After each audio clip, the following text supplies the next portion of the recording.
আসসালামু আলাইকুম। আমি আজকে দেখাবো কিভাবে দেশি মোরগ পেঁপে দিয়ে রান্না করতে হয়। তার জন্য প্রথমে মাংসগুলোকে ভালোভাবে কেটে ধুয়ে নিয়েছি।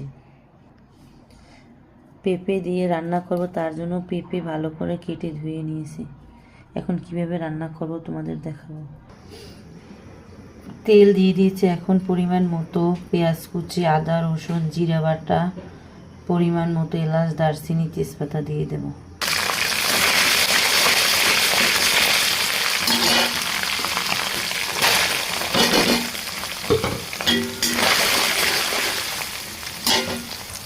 মশলা কষানোর জন্য পরিমাণ মতো পানি দিয়ে দেবো, তার ভিতর হলুদের গুঁড়ো, মরিচের গুঁড়ো, লবণ পরিমাণ মতো দিয়ে দেবো।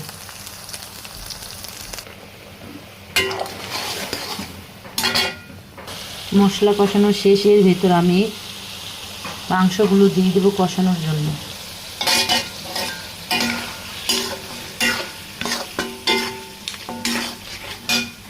মাংসটাকে ভালো করে কষিয়ে নেব। মাংস কষানোর জন্য পানি দিয়ে দিয়েছি। এর ভেতর আমি পেঁপেগুলো দিয়ে দেবো কষানোর জন্য।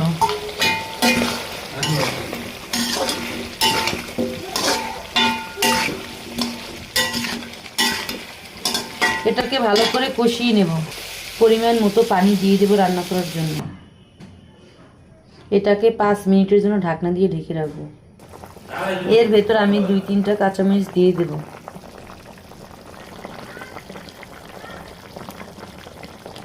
এর ভেতর টালা জিরের গুঁড়ি দিয়ে দেব পরিমাণ মতো।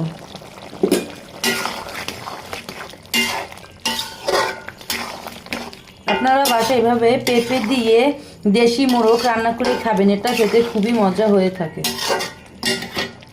এটাকে এখন আমি নামিয়ে নেব বাটিতে। আমার রান্না যদি ভালো লাগে তাহলে লাইক কমেন্ট শেয়ার করে দিবেন এবং চ্যানেলটাকে সাবস্ক্রাইব করে দিন। আসসালামু আলাইকুম।